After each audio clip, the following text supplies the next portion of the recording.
हालिया के दिनों में जिस तरीके से घटनाक्रम चला है, ये सोचने में मजबूर करता है कि भारत और अमेरिका के बीच क्या रिश्ते सब ठीक चल रहे हैं। वैसे अगर अमेरिकियों की बात की जाए तो अमेरिका का व्यवहार जो है वो बहुत ही सीधा और सच्चा है भारतीयों के प्रति। पर जब हम अमेरिकी राजनीति की बात करते हैं तो वो उतना ही टेढ़ा। हाल ही में ऑपरेशन सिंदूर के वक्त पाकिस्तान के साथ चाइना खड़ा हुआ था। चाइना ने अपने हथियार दिए, चाइना ने अपनी टेक्नोलॉजी दी, चाइना ने सैटेलाइट का इस्तेमाल भी किया, ऐसा कहा जाता है। साथ में तुर्की, अजरबैजान भी। भारत के साथ कौन खड़ा था? भारत ने ये उम्मीद की थी कि भारत के साथ रशिया खड़ा होगा। रशिया खड़ा हुआ तो उस तरीके से नहीं जिस तरीके से रशिया को खड़ा होना चाहिए था। रशिया ने भारत का सहयोग काफ़ी सालों तक किया है, पर इस बार रशिया की जो भाषा थी वो नपी तुली थी। रशिया ने कहा कि रशिया के संबंध भारत और पाकिस्तान के साथ, दोनों के साथ हैं और कोशिश करना चाहिए कि जल्द से जल्द युद्ध समाप्त हो जाए। ऐसा कुछ इजराइल ने भी कहा। तो फिर भारत के साथ कौन खड़ा था? भारत के साथ अमेरिका नहीं खड़ा। जिस तरीके से युद्ध विराम हुआ और जिस तरीके से अमेरिका ने युद्ध विराम का श्रेय लिया, जो ये बताता है कि अमेरिका भी पाकिस्तान के साथ खड़ा हुआ था। क्या ये पहली बार है जब अमेरिका ने इस तरह का व्यवहार किया हो भारत के साथ और वो पाकिस्तान के साथ जाके खड़ा हो गया? ऐसा पहले भी कई दफ़ा हो चुका है। अमेरिका और भारत के रिश्ते लगभग ऐसे ही रहे हैं। भारत ने अमेरिका से हथियार खरीदे पिछले कुछ सालों में।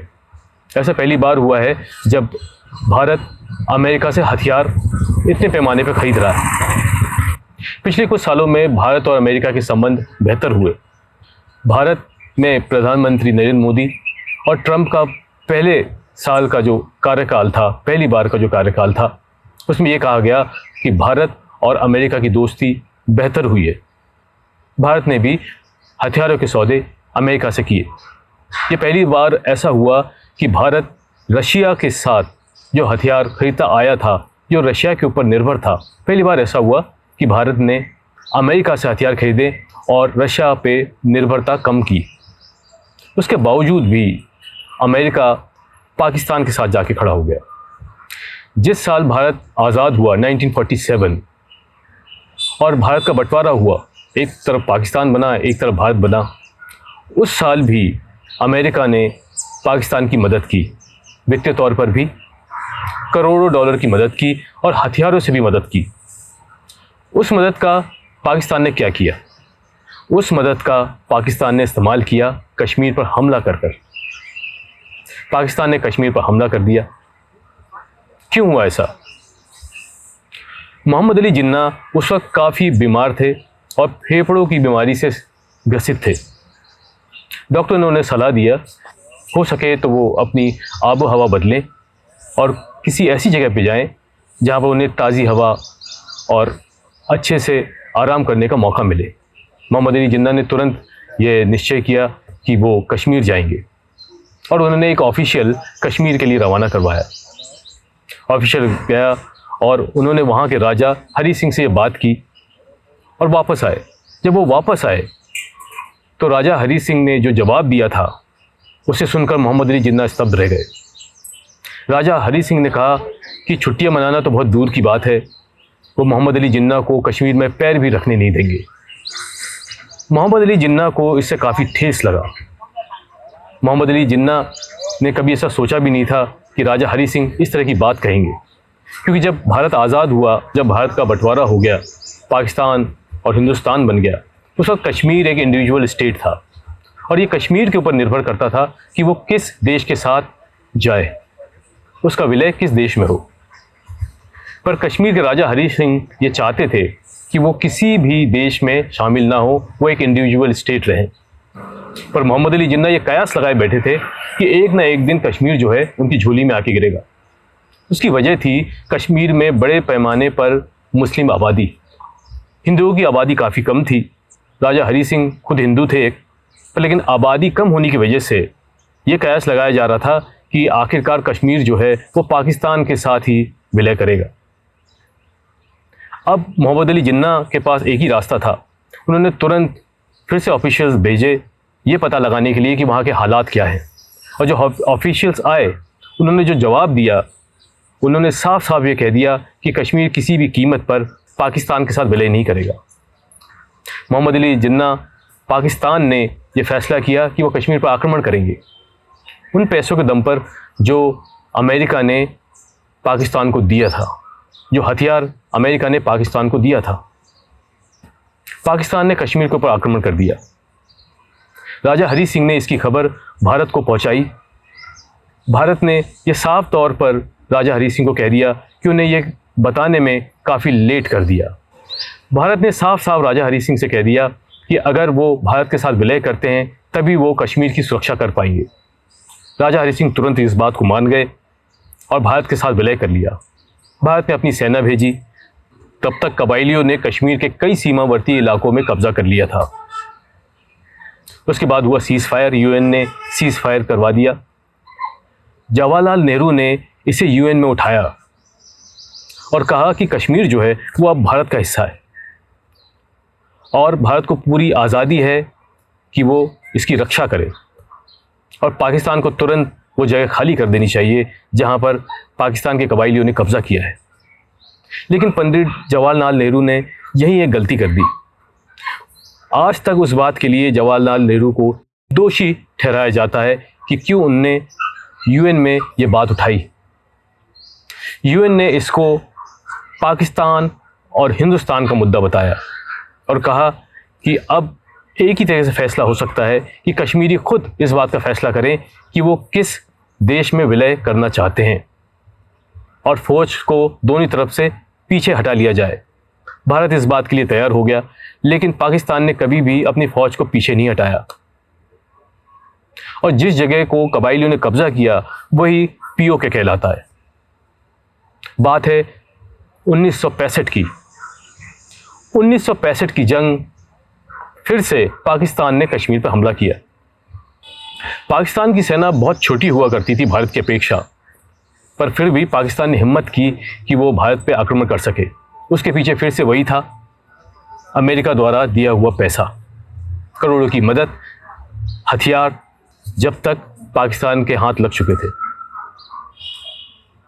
इस बार भारत काफ़ी कमज़ोर था। उसका कारण था कि भारत की अर्थव्यवस्था उतनी मजबूत नहीं थी और भारत को किसी तरह की मदद भी अमेरिका या बड़े देशों से मिली नहीं थी। 1965 की जंग में पाकिस्तान के पास M47 टैंक थे और साथ ही साथ M48 पैटर्न एडवांस टैंक भी, जो कि अमेरिका ने कोल्ड वॉर के दौरान बनाए थे, जो कि M47 टैंक को रिप्लेस करते। वहीं भारत के पास वर्ल्ड वॉर 2 के M4 शर्मन टैंक थे। M का मतलब था मीडियम, मतलब फुल रेंज टैंक से थोड़ा छोटा टैंक। हालांकि भारत हथियारों के मुकाबले कमज़ोर था पाकिस्तान से, लेकिन कहा जाता है कि जंग जज्बे से लड़ी जाती है, ताकत से नहीं। मेजर जनरल राजेंद्र सिंह ने कमाल के युद्ध कौशल दिखाया और जो उन्हें चाल चली वो तुरुप का इक्का साबित हुई। उन्होंने फैसला किया कि वो पंजाब के रास्ते हमला करेंगे, पंजाब की बॉर्डर से हमला करेंगे, लाहौर सियालकोट की तरफ। और मेजर जनरल राजेंद्र सिंह ने लाहौर फ्रंट खोल दिया। विदेश मंत्री भुट्टो ने अयूब खान को यह यकीन दिला दिया था कि कुछ भी हो जाए भारत LOC क्रॉस नहीं करेगा, लेकिन भारत ने लाहौर फ्रंट खोल दिया और लाहौर पर एक पुलिस चौकी पर कब्जा करके पाकिस्तान को यह बता दिया कि ये युद्ध पाकिस्तान के लिए इतना आसान नहीं होगा। जैसे ही भारत ने लाहौर में पुलिस चौकी पर कब्जा किया, उसी वक्त अमेरिका ने सीज़ फायर करवा दिया और यह बात हुई कि जो भी देश युद्ध से पहले स्थितियों में थे उसी स्थितियों पर वापस चले जाएंगे। भारत ने भी जगह छोड़ी और पाकिस्तान ने भी कश्मीर में जो वो बहुत अंदर तक आ गया था, पीछे हटाई अपनी सेना। तो 1965 की जंग में भी अमेरिका ने हथियारों से भी मदद की और कूटनीतिक तरीके से भी मदद की। 1971 में भी कुछ ऐसे ही हुआ। भारत ये जंग नहीं लड़ना चाहता था, लेकिन 1970 में जब जनरल इलेक्शन हुए पाकिस्तान में, तो पाकिस्तान दो हिस्सों में लगभग बटा हुआ था, पूर्वी पाकिस्तान और पश्चिमी पाकिस्तान। पूर्वी पाकिस्तान वो जगह थी जहाँ पर बंगालियों का रहना था बंगाली मुसलमान पूरी पाकिस्तान में रहा करते थे और वहीं पर पश्चिमी पाकिस्तान में जो है पंजाबियों का रहना था और सरकार जो है वो पंजाबी ही चला रहे थे, लेकिन बंगाली इस बात से खुश नहीं थे। इसी को लेकर जब इलेक्शन हुए 1970 के इलेक्शन, जिसमें 300 सीटें हुआ करती थी पाकिस्तान में, पूरी पाकिस्तान ने 162 सीटों पे जीत हासिल की। इसके बाद ये निश्चित हो गया कि कहीं ना कहीं सरकार ऑल पाकिस्तान अवामी लीग की बनेगी, लेकिन पीपीपी को ये बिल्कुल भी मंजूर नहीं था। याया खान ने इससे बिल्कुल इनकार कर दिया। याया खान उस वक्त आर्मी के डिक्टेटर हुआ करते थे। इसके एवज़ में ये हुआ, वहाँ पर लोगों की आवाज़ उठने लगी, जिस आवाज़ को दबाने के लिए याया खान ने अपनी सेना भेजी ऑपरेशन सर्च लाइट के तौर पर। ऑपरेशन सर्च लाइट जब चालू हुआ तब सेना ने वहाँ पर बहुत बर्बरता की। जो भी उनके खिलाफ़ खड़ा हुआ उसे बख्शा नहीं गया। जब ये बात भारत तक पहुँची, उस वक्त इंदिरा गांधी ने फैसला किया कि वो इसमें दखल करेंगी, लेकिन फिर बात वही थी, अमेरिका ये बिल्कुल नहीं चाहता था कि भारत इस मामले में दखल करे। इंदिरा गांधी कई देशों से मिली और इसी के तहत 1971 में इंदिरा गांधी ने ट्रीटी साइन किया रशिया के साथ में, पीस, फ्रेंडशिप और कॉरपोरेशन की ट्रीटी। इस ट्रीटी के तहत दोनों देश एक दूसरे की रक्षा करेंगे किसी भी युद्ध स्तर पर। इंदिरा गांधी ने तुरंत आर्मी चीफ से बात की, सैम मानेकशॉ से, और इस पर चर्चा किया और बात ये हुई कि ये वक्त सही नहीं है, जब वक्त आएगा तब सही वक्त पर हमला किया जाएगा। और वक्त था दिसंबर का। ये बहुत ही चतुराई से लिया हुआ फैसला था। दिसंबर के महीने में बर्फ़बारी होती है और बर्फ़बारी के समय हिमालय के ऊपर बर्फ़ की बहुत मोटी परत जम जाती है, पानी का स्तर बढ़ा हुआ रहता है, जमा हुआ पानी रहता है। अगर चाहकर भी चीन जो है पाकिस्तान की मदद करना चाहे तो नहीं कर पाएगा।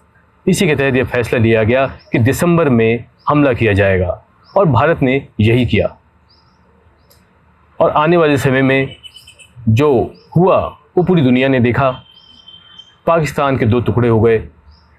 जो दूसरा टुकड़ा था, जिसे हम आज बांग्लादेश कहते हैं, तो 1971 की लड़ाई जब चल रही थी उस वक्त भी अमेरिका ने रोकने की कोशिश की और अपना 7वां बेड़ा बंगाल की खाड़ी में भेजा और भारत को ये बताने की कोशिश की कि अगर वो नहीं रुके तो वो इस पे भारत के ऊपर कार्रवाई कर सकते। लेकिन तभी वो ट्रीटी काम आई और रशिया ने अपने सबमरीन्स भेजे और जिन्होंने 7वां बेड़ा को रोका। साल 1999 कारगिल युद्ध के समय में अमेरिका ने दबाव बनाया पाकिस्तान पर कि वो अपनी सेना को वापस ले ले। कहा तो यही जाता है, लेकिन कुछ ऐसा हुआ जो काफ़ी सालों बाद सुनने में आया। लेफ्टिनेंट कर्नल पवित्रन राजन ने कुछ ऐसा बताया जो सबको चौंका गया। हाल ही कुछ ही दिनों पहले उन्होंने एक इंटरव्यू में बताया कि जब वो कारगिल में तैनात थे उस वक्त उनको एक इंस्ट्रूमेंट दिया गया था जो कि बताता था कि सैनिक की एग्जैक्ट लोकेशन कहाँ पर है, और वो लोकेशन जीपीएस के थ्रू बताया करता था। तो उस समय जब राजन वहाँ पर थे तो उन्होंने उस इंस्ट्रूमेंट का बटन दबाया। उस इंस्ट्रूमेंट का नाम था गार्मिन, और जब उन्होंने उसकी लोकेशन देखी तो वो लोकेशन कहीं और की दिखा रहा था। उनको लगा कि हो सकता है कि वो कारगिल में है, चारों तरफ पहाड़ है, और उस वजह से जो है उनको परेशानी हुई लोकेशन पाने में। जीपीएस ने हो सकता है गलती से गलत लोकेशन बता दिया हो। जब कारगिल वॉर ख़त्म हो गया और जब वो सेना के और अधिकारियों से वापस मिले और उन्होंने ये बात एक नेवल ऑफिसर को बताई कि इस तरह से हुआ कि उन्होंने जब गार्मिन इंस्ट्रूमेंट को इसका बटन प्रेस किया तो उसने लोकेशन कहीं और का बताया। तब उस नेवल ऑफिसर ने बताया कि ऐसा नहीं हो सकता कि इंस्ट्रूमेंट गलत लोकेशन बताए, जीपीएस हमेशा सही लोकेशन बताता है, और अगर गलत लोकेशन बताया है तो कहीं ना कहीं जो है किसी ने उसके साथ छेड़छाड़ की है। बिना गलत कोऑर्डिनेट डाले जीपीएस कभी भी गलत लोकेशन नहीं दिखाता और जीपीएस के लोकेशन को मैनिपुलेट किया जा सकता है। इसका मतलब जब हमारी सेना कारगिल में थी तो उसे कई बार या कई दफ़ा हो सकता है गलत लोकेशन दिया हो। युद्ध में यह बहुत बड़ी चीज़ है। अगर गलत लोकेशन दी जाए तो सैनिक ये नहीं बता सकता, हमारी सेना ये नहीं बता सकती कि कहाँ पर हमला करना है, किस जगह पे हमला करना है। उसके बाद भी कई सालों तक अमेरिका 90s के दशक में भी, 90 के दशक में भी यही कहता रहा कि किसी भी तरह का आतंकवाद भारत को परेशान नहीं कर रहा है। भारत ने हमेशा कहा कि आतंकवाद है, लेकिन अमेरिका ने कभी भी इसको नहीं माना। अमेरिका ने हमेशा ये कहा कि कश्मीर के जो लोग हैं वो लड़ना चाहते हैं अपनी आज़ादी के लिए, जिसे भारत आतंकवाद कह रहा है। अमेरिका ने पहली बार ये तब माना जब 9/11 हुआ 2001 में। तब अमेरिका ने माना कि आतंकवाद जैसी भी कोई चीज़ है। अमेरिका ने एक बार ज़रूर भारत का साथ दिया है, 1962 की जंग में। 1962 की जंग में अमेरिका ने अपने हथियार भी दिए, अपना 7वां बेड़ा भी दिया, जो कि चाइना के खिलाफ था। यूके ने भी मदद की। पर यह पहली दफ़ा है और आखिरी दफ़ा है जब खुलकर अमेरिका ने भारत का साथ दिया, और वो चाइना के खिलाफ था। अभी आने वाले समय में ये सुनिश्चित करना बहुत ज़रूरी है कि अमेरिका भारत के साथ किस तरीके से खड़ा हुआ है। भारत ने अपनी तरफ से बहुत कोशिश की है अमेरिका से अच्छे रिश्ते करने के लिए, यहाँ तक कि हथियारों के सौदे भी किए हैं, और रूस को कुछ हद तक दूर भी किया है अपने आप से। अभी आने वाले समय में ही देखना होगा कि अमेरिका और भारत के रिश्ते और कितना बेहतर हो सकते हैं। मैं राकेश ठाकुर, कैमरा पर्सन किरण के साथ, मुखोटा एक्सपोज।